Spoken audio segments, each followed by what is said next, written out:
Because if we aren't accepting the narrative that that distance didn't pass through, and yet for whatever reason, the feds scrambled to repave that area. Even cut all her hair off and ended up being Miss USA.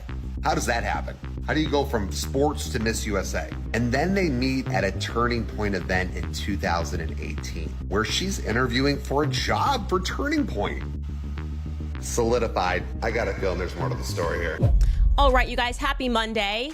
Erica Kirk, man, she really is just the moment. The speech that she gave, everybody was just wowed by her. Erica Kirk is at the head of Turning Point USA because, just like I alluded to last week, and which I will double down on now, I believe that people within that company betrayed Charlie, okay? Candice Owens has just blown the lid open on Charlie Kirk's death and how it seemingly wasn't a random act at all. In fact, she insinuated that it was actually the people closest to him that betrayed him. And Charlie knew it would happen too. I want to say one more thing rather explosively. 3 people told me off record. 2 people who have this in a written communication from Charlie. One who is a Turning Point USA donor, and I would say very much one of the white knights in this. The very day before Charlie Kirk died, he expressed that he thought he was going to be killed. He told these people, I think they're going to kill me, okay? He did not express that to me, so I am telling you this based off the testimony of 3 people. And I am saying this because I hope that these people, who I think are good, will be inspired to come forward with that. Again, those conversations I had were off record. I honor that. If I say it's off record, it stays off record. But I'm hoping that watching what I am doing and feeling the energy that is rising across the world for people who want to know what the heck happened on 9/10, that, they will be brave and they will say, yeah, Charlie did the day before he died think that he was going to be killed, and maybe tell us, who is they? Well, for once and for all, who is they? Who is the they that he thought were going to kill? Something strange is going on inside Turning Point USA. And Candice certainly isn't staying quiet about it. In one now seemingly forgotten episode, she makes one particularly chilling claim. She believes someone inside Charlie Kirk's own company may have betrayed him. And at the center of it all, Charlie's widow, Erica Kirk, who now runs the organization. Candice actually revealed that a woman was seen with the man who would assassinate Charlie Kirk, Tyler Robinson. Before we get into that, some incredible breaking news. We have now confirmed that there was indeed a woman who was with the in the footage that was captured by the houses nearby the area. And for whatever reason, the FBI has not yet released or even acknowledged that that footage exists. This is absolutely huge, actually. I think this is the biggest thing that we have uncovered since the beginning of this investigation. So let's jump right back into this. Welcome back to Candice. We had received a lead live on the show. Someone paid money to inform us that there was footage that the FBI was hiding. Right? She wrote in, said, I have been trying to reach out to you everywhere. The FBI is hiding footage. The doorbell cam footage had more. This is what the person told us. She said, is then seen changing his clothes and he is with a woman. Candice didn't hold back. She said, if you're a rat on a ship, you should probably flee now. Then she went on to describe new footage that she claims raises serious questions about what really happened the day Charlie was shot. According to Candice, the footage shows a man taking down a camera just 4 minutes after Charlie was, and it was positioned right behind his head. She says she personally recognized that man, spoke to him, and even saw the footage, but promised not to release it publicly for some puzzling reasons. We were unpacking the footage that was going viral of the guy that was taking down the camera, which was directly behind Charlie's head, a mere approximate 4 minutes after Charlie was shot.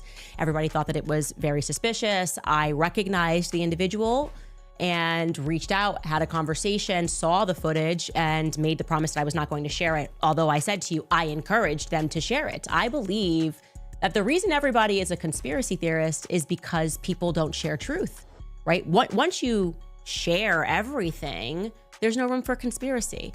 And when I was sharing what I saw, I was doing so because I was just thinking that, this could help. Like, this can obviously remove people from their conspiracies. And then it kind of occurred to me that what I shared was a bigger deal than I had imagined by saying that I didn't see any blood. And that is a fact. I did not see any blood. In fact, the only blood that I did see at all, I'm talking about blood on the back, was on Charlie's hand, on Charlie's left hand, which, as many people have been saying, means that the blood moved forward. We don't need to get into all of the gore. But what I didn't expect thereafter was for the Turning Point USA spokesperson, Andrew Colvett, to issue this statement as people were asking questions like, hey, how is that possible? How was there nothing in the back if this is the gun that was used? Andrew Colvett tweeted this over the weekend. I want to address some of the discussion about the lack of an exit wound with Charlie. I'm usually not interested in delving into most of this kind of online chatter, and I apologize if this is somewhat graphic, but in this case, the fact that there wasn't an exit wound is probably another miracle, and I want people to know. Candice wasn't buying that. She accused the organization of trying to manipulate Charlie's Christian audience, saying they were using the word miracle to make people stop asking questions. She pointed out that many conservatives are hunters who understand how weapons work and that this explanation doesn't pass the sniff test. Yes, the conservative base is filled with Christians, but also the conservative base is filled with a lot of hunters, okay? People that hunt and they know weapons and they know how weapons work and they know how weapons don't work. And this particular statement to me does not pass the sniff test. Now, again, when I shared that information, I had assumed they were going to say, the angle went through this way. I did not imagine they were just going to say that it was a miracle. Alex Jones immediately took to X Live. This began trending. The statement began trending, and he jumped onto X, and he responded to that statement saying this. Take a listen. The spokesperson for TPUSA just posted 2 hours ago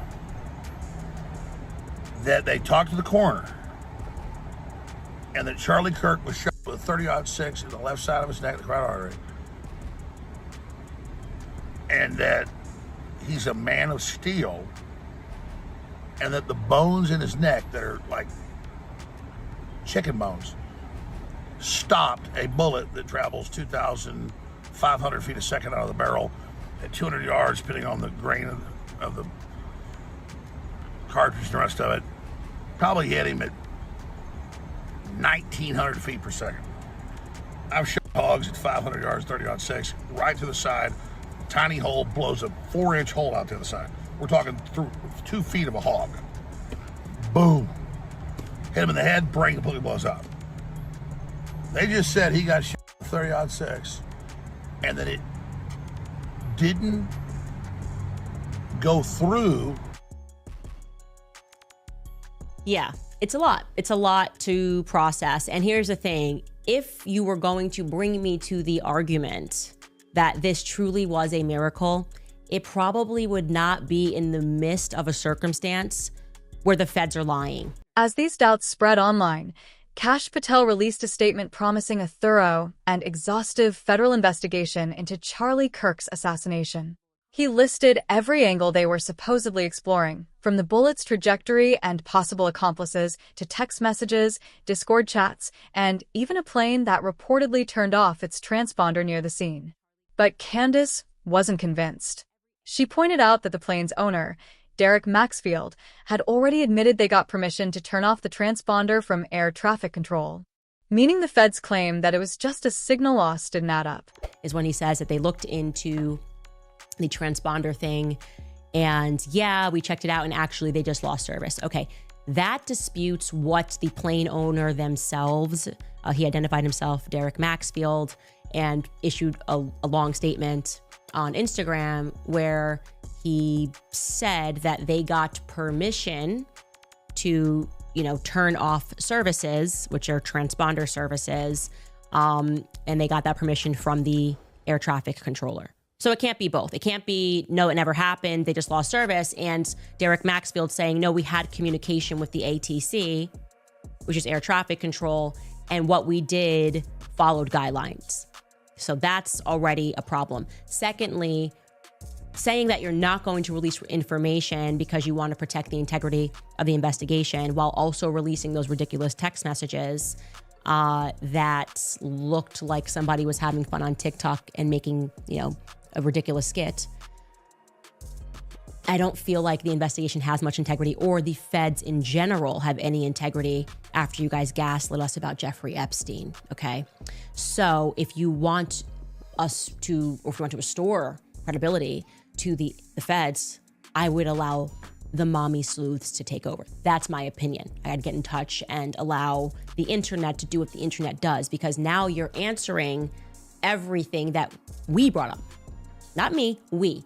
Because it is because of the entire world paying attention, sending tips. I'm grateful to God that I have a platform to be able to share that information and to encourage it. But this is just coming from regular people around the world. And now you guys are, it feels like playing defense because you have not been playing offense. But things didn't stop there. After Candice's video went viral, she says someone reported her to the FBI and CIA, accusing her of spreading dangerous theories. Candice laughed it off, saying she wasn't backing down and wouldn't go to prison alone. The thing is, the media often painted Charlie as a quick-talking provocator, sharp, ruthless in debate, unstoppable on stage. But when whispers started surfacing about a mysterious name, Lance Twiggs, and a lightning-fast indictment that followed, it became clear something deeper was hiding beneath the headlines. And right at the center of that growing storm now stands his wife, Erica Kirk, and more importantly, the organization she now heads. This organization, however, is now allegedly trying to prevent people from asking around about Charlie's death. About how important those valves were to warfare, because if you just want to shut down someone's pipeline, let's say you want to shut off water, or you want to shut off gasoline, yeah, it makes sense why the government would want to be controlling pipelines and valves. But anyways, I started to ask myself, did anybody look into whether or not there was anything under Charlie Kirk when he was right? Because if we aren't accepting the narrative that particular guy, that distance didn't pass through, and yet for whatever reason, the feds scrambled to repave that area, maybe, as some people have speculated, he was from a closer distance. I started wondering, was there an access point to any valves? Were there any pipelines that could have been under Charlie? And as it turns out, I looked at some old pictures of where he was sitting, and there was a massive pipeline that was almost exactly behind where Charlie was sitting. Here's that maybe it's a water pipeline, I don't know, but there it is under the flag. And to your right, I went into my tips line and I saw that somebody had messaged me about this. More than one person messaged me about this. They're like, hey, yeah, there's like a whole underground thing there. And to your right, you're observing those two little boxes, and they told me that was a trap door. Now, I'm not implying someone, popped up and Charlie, but that's a close-up of that area. I'm just implying that there's an entire underground there. And I remember when I looked at the footage, I felt like it was coming up. I don't know anything about ballistics. I'm not an expert. But if there was a hatch door nearby, then we can assume, as we should always assume with colleges, obviously stadiums, there's always an underground path. Online, the hashtag Utah cover-up started trending. Was Tyler a scapegoat, or was someone helping him? Then came Erica. Just hours after Charlie was pronounced dead, she stepped in front of cameras with their two children. Calm, steady, almost too composed. Charlie fought for his faith, she said. And now he's with his savior. At the massive memorial held at State Farm Stadium, she spoke confidently about America, faith, and continuing Charlie's mission.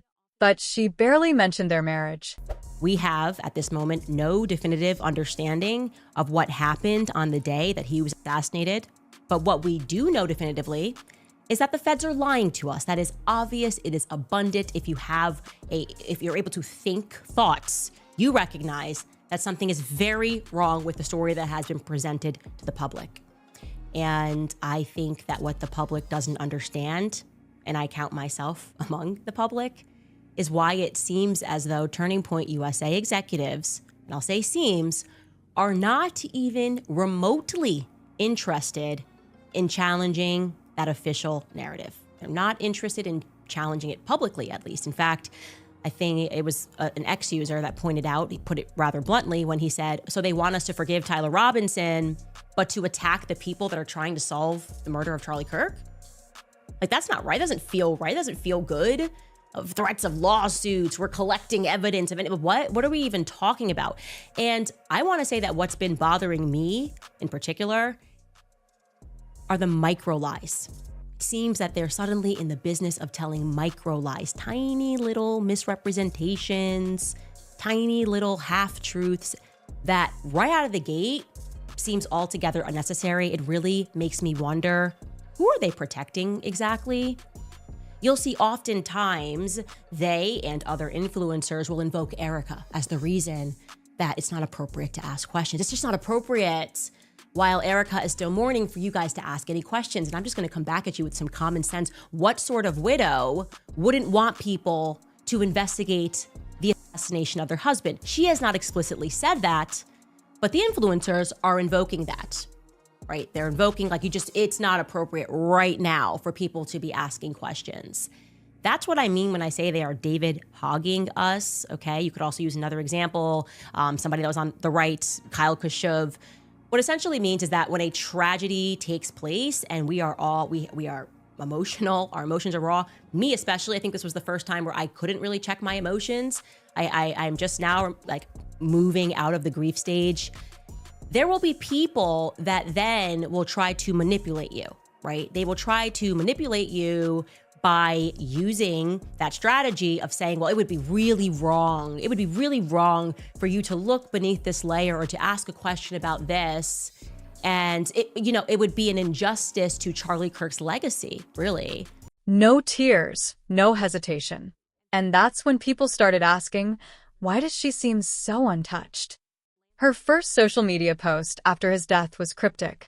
You have no idea what fire you lit in this woman. It went viral overnight. More than 1 million shares. Some called it strength. Others called it a warning. I am starting to think, and let me know if you think this is crazy, but I'm starting to think that the assassination of Charlie Kirk was something akin to a regicide, right? The assassination of a king to install a new ruler who the king would have never approved of, right? Maybe people around him counseling the king, people who perhaps betrayed him, because there are just too many things that I am finding out that are not adding up to me, okay? There are also, I do want to say this, too many first times leading up to this event, okay? One person who emailed me said, hey, I've been supplying bulletproof vests to Charlie for all of these campus tours, and suddenly last spring, the last campus tour, they canceled my contract with them. They did not want to renew. When I asked them why, they told me that Charlie wanted to go a different direction by getting an army vest instead, like a metal army vest, I believe is what he says. And he said, this made no sense to me. I didn't understand it. Okay, so Charlie decided to use a new company, even though I don't think he was actually wearing a bullet vest on that day. So what happened there, I'm not sure. Something else that is really bothering me, just because I have done these campus tours, is the question of why Charlie was set to do 2 events in Utah a mere 20 days apart, okay? He was supposed to do UVU, and then today was scheduled to do, just 20 days later, USU. Now, those 2 campuses are just under 2 hours apart if you're driving. Is also interesting to know that the Utah FBI also got a brand new set of employees. The state FBI department, Kash Patel, went ahead and fired not only the chief of the Utah borough, but also some other people. You can see this in the Daily Mail article. They recount this after Charlie's death. Kash Patel questions grow as it's revealed he gutted the Utah FBI leadership before Charlie Kirk's assassination. That is true. He fired the chief, among other people, and replaced her with Robert Bowles in August. I think Robert Bowles, actually, it was his first week when Charlie got shot. And he's somebody who has been in DC for decades. So it seems to me to be an unusual placement to then want to re-up your entire life, assuming you have a wife and kids, and move to Utah. But whatever, again, everything just feels a little too brand new to me. Then I speak to the individual who I told you guys that I recognized, that had taken down the cameras minute 4 after Charlie was shot. The back camera of all the ones, when you take the front camera, I don't know. Again, I'm not here to read into how people might act in an emergency event, but I thought it was weird that he was there in general, actually, that he was behind Charlie the entire time. I've never seen that. He's never been behind me at an event. He's never been lingering around me at an event.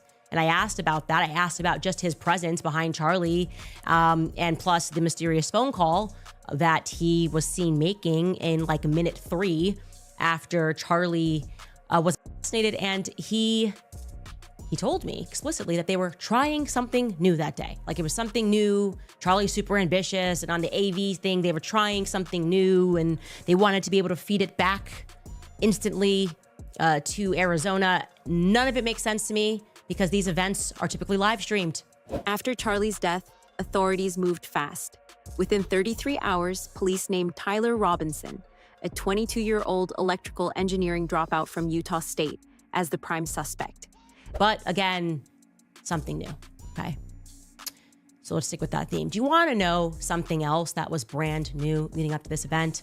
Charlie's perspective on Israel, okay? So let me say this so you can hear it. Charlie Kirk's perspective on Israel was not starting to shift. It had shifted entirely, okay? There are no ifs, and there are no ands, and there are no buts about it. Israel knew that. Turning Point USA knew that, because Charlie was explicit.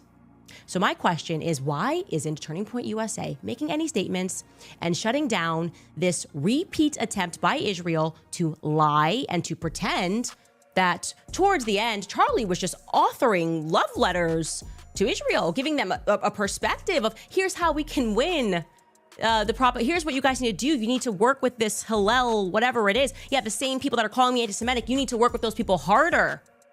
And he was just putting it on paper. Was it an email? What was that they were sharing? The New York Post, the Israeli Post, right? What were they sharing there? He wrote of his deep love for Israel. He had nothing else to do in May. Wrote of his deep love for Israel to a letter to Netanyahu. Netanyahu said they were close, but in the letter, Charlie puts his number, which apparently Netanyahu didn't have his number. And we're supposed to believe, did he send that as an email, by the way? Can somebody clarify? Was that an email they were sharing, or did he send it in the mail to him? Could somebody share that, please? I'm assuming it was an email. Can someone share the timestamp on that? Just kind of like authenticate that email, because I'm very aware of what's going on, okay? And I don't know how the executives over at Turning Point USA sleep at night, okay? I don't know how you can present yourselves as a Christian organization and not be dedicating yourself to the truth. No matter what the cost is, you tell the truth. That's it, okay?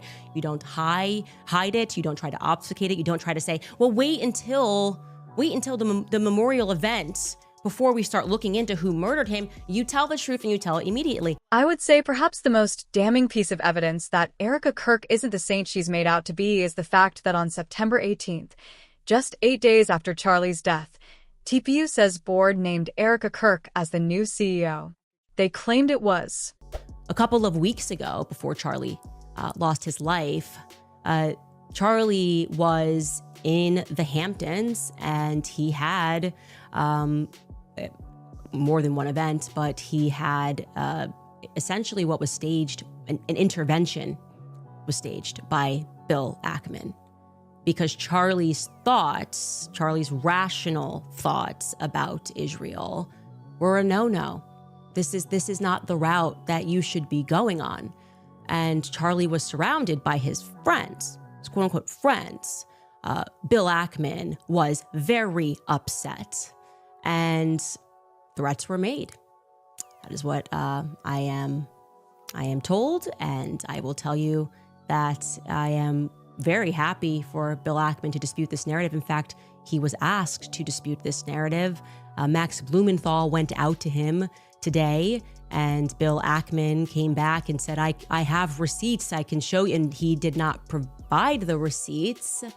This is not how it went down. I know it went down this way. I'm waiting for one of them to go on record and to say that it didn't go down this way.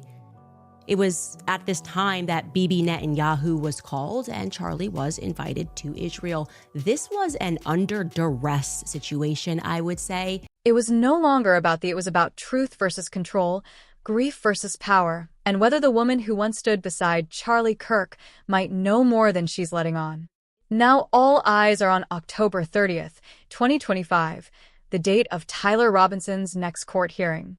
Will it bring answers or just more questions? Was Tyler really alone? Did someone help him? And is Erica's calm the strength of a widow or the mask of someone with secrets to protect? We may just find out soon.